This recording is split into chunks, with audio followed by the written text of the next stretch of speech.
साथियों नमस्कार। एक खुशखबरी आज आपको देनी है। अभी कुछ दिन पहले कुछ 15-20 निवेशकों ने मिलकर एक फर्जी समिति गठित की जिसका नाम संजीवनी सोसाइटी पीड़ित समिति था। इस समिति का कहीं कोई कार्यालय नहीं था, कहीं से भी ये रजिस्टर्ड नहीं थी, न कोई इनके संपर्क सूत्र थे। कुछ 10-12 नाम उसमें थे, जिसमें 11 की कार्यकारिणी इन्होंने बना रखी थी। 8 आदमी कुछ राजस्थान के थे और 3 आदमी कोई गुजरात साइड के थे।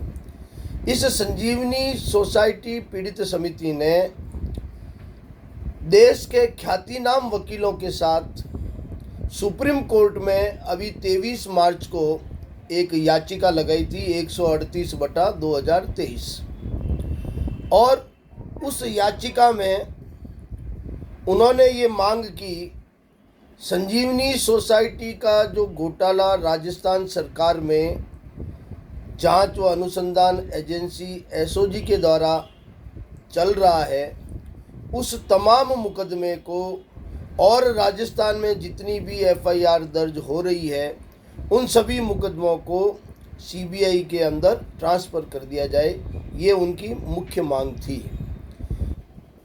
इस याचिका का आज निस्तारण हुआ है और सुप्रीम कोर्ट ने ये कहते हुए इनकी याचिका खारिज कर दी कि जब मामला 4 साल से जांच व अनुसंधान एजेंसी एसओजी के द्वारा चल रहा है, इस मामले में कुछ 18-20 लोग गिरफ्तार भी हुए हैं, कोर्ट ने भी इस पे कॉग्निजेंस लिया है और सीबीआई ने खुद संजीवनी पीड़ित संघ द्वारा दायर की गई सिविल रिट 11,967/2020 में 12 पेज का एक जवाब दिया है, जिसमें उन्होंने ये केस सीबीआई में क्यों नहीं ट्रांसफ़र हो सकता वो तमाम कारण बताए, जिसमें मुख्य रूप से यही है कि जांच व अनुसंधान करीब करीब पूरा हो चुका है, कोर्ट में मुकदमे चल रहे हैं, कुछ चार्जशीटें भी पेश हो चुकी है और कुछ लोग गिरफ्तार भी हो गए। तो सुप्रीम कोर्ट ने ये कहा कि आपको सुप्रीम कोर्ट आने की ज़रूरत नहीं है और ये मामला सीबीआई में चलाने लायक भी नहीं है। ये राजस्थान सरकार द्वारा और उच्च न्यायालय राजस्थान, उच्च न्यायालय जयपुर और जोधपुर में चलेगा, इसलिए आप सभी की याचिका खारिज की जाती है। इनकी तो याचिका खारिज हो गई, लेकिन ये इनका आखिरी प्रयास नहीं है। आप समझिए 10-12 निवेशकों का समूह, ये भी संदेह है कि उनमें से कोई निवेशक है भी या नहीं। 3 लोग जिन्होंने गुजरात में एफआईआर दर्ज करवाई थी, उनसे मेरी व्यक्तिगत मैंने फ़ोन पे बात की है उनसे, उनको इसके बारे में कुछ भी पता नहीं। तीनों एफआईआर एक ही दिन दर्ज हुई है 20 फरवरी को। तो ये मैनिपुलेशन मेलाफाइड इंटेंशन के साथ में ये सुप्रीम कोर्ट में गए और देश के ख्यातिनाम वकीलों मुकुल रोहतगी जैसे दातार, ये बड़े बड़े वकील जो 10-10, 20-20 लाख रुपए एक पैसे के लेते हैं, उन वकीलों को इन पीड़ितों ने कहाँ से अरेंज किया। आप समझ सकते हैं कि ये सब इनके नाम से कोई और कर रहा है, जिनको अपनी ऊपर मुसीबत आती दिख रही है, वो लोग इसमें लगे हुए हैं। तो ये इनका आखिरी प्रयास नहीं है, ये रुकने वाले नहीं हैं, हम भी डरने वाले नहीं हैं, हमारा भी संघर्ष कम होगा नहीं, ये और भी सुप्रीम कोर्ट में प्रयास करेंगे। इस प्रयास में भी जो इन्होंने याचिका लगाई थी 138/2020, संजीवनी पीड़ित संघ ने भी इसके लिए एप्लीकेशन लगाई थी।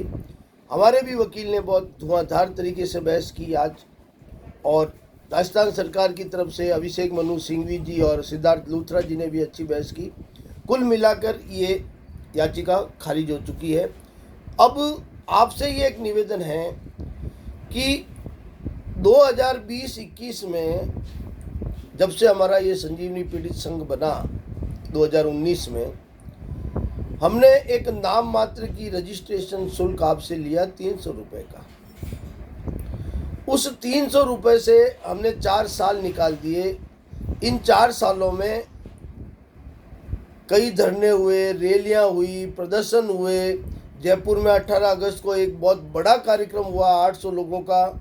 सिविल केसेस, सिविल रिटेन लगी 2 राजस्थान हाईकोर्ट जोधपुर के अंदर, क्रिमिनल मुकदमे लगे जयपुर के अंदर हाईकोर्ट के अंदर, चार्टेड अकाउंटेंट को हायर किया। यहाँ अभी 10-12 और क्रिमिनल पिटीशंस जोधपुर में 11 लगी राजस्थान हाईकोर्ट के अंदर, गजेंद्र सिंह जी शेखावत समेत 11, इंदू डाकलिया वगैरह इनकी। तो वो 300 रुपये का भंडार आखिर कब तक चलेगा? अतः आप लोग कुछ आर्थिक, खुले मन से आर्थिक सहायता अपने संगठन को दीजिए। संगठन आपके लिए कितना तत्पर है, कितना संघर्ष कर रहा है, ये आप स्वयं देख रहे हैं। वो सुप्रीम कोर्ट गए तो पीछे पीछे हम भी चले गए, कोई देरी नहीं की, समय भी नहीं मिला इतना, रात दिन एक करके, वकील अरेंज करके, कैसे भी करके हमने अपना पक्ष, अपनी बात वहाँ सुप्रीम कोर्ट में रखी। और नतीजा ये हुआ कि उसमें कोर्ट केस खारिज हुआ, उनकी याचिका खारिज हुई। तो आप लोग थोड़े खुले हृदय से और कुछ आर्थिक सहायता करें तो हमारा संघर्ष आगे बढ़ता रहे। संगठन आपका जो है संजीवनी पीड़ित संघ आप लोगों के हितों की रक्षा के लिए ही बना है। और इसके कार्यकारिणी के जो तमाम सदस्य हैं, वो मुझे ये कहने की आवश्यकता नहीं कि वो तन मन धन से अपना घर परिवार व्यापार सब कुछ छोड़कर जान जोखिम में डालकर आप लोगों के लिए संघर्ष कर रहे हैं। ये आप स्वयं समझते होंगे, आप महसूस भी करते होंगे कि हमारी तरफ से कोई कमी नहीं है किसी भी रूप में। हम न जान की परवाह कर रहे हैं, न समय की परवाह कर रहे हैं, न पैसे की परवाह कर रहे हैं। हम पूरी तरह से इस संघर्ष में लगे हुए हैं कि पीड़ितों का भुगतान जल्दी मिले। और मैं समझता हूं कि हम बहुत नज़दीक हैं मंजिल के। हाँ, लिक्विडेटर का जो मामला है, बाड़मेर में जो लिक्विडेटर अपॉइंट हुए हैं, Jitendra ji Godara, managing director CCB credit cooperative bank Barmer के, उनको आप अपने भुगतान के क्लेम ज़रूर भेजें और लिक्विडेटर ही भुगतान करेगा।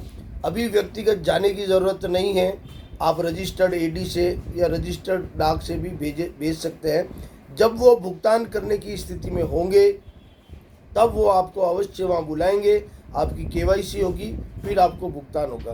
तो एक बार आपसे पुनः ये अनुरोध कर रहा हूँ, खुले मन से स्वयं आगे आकर आर्थिक सहायता अपने संगठन को दीजिए, जिससे आपका संगठन आप लोगों के हितों की रक्षा करने के लिए आगे लगातार निरंतर निर्विरोध संघर्ष करता रहे। धन्यवाद, नमस्कार। एक बार पुनः आपको सुप्रीम कोर्ट में फर्जी समिति द्वारा दायर याचिका के खारिज होने की बधाई। और ये सब आप लोगों की दुआओं का फल है, जो ये 3 पेशियों में ही सुप्रीम कोर्ट में मामला निपट गया। धन्यवाद, नमस्कार।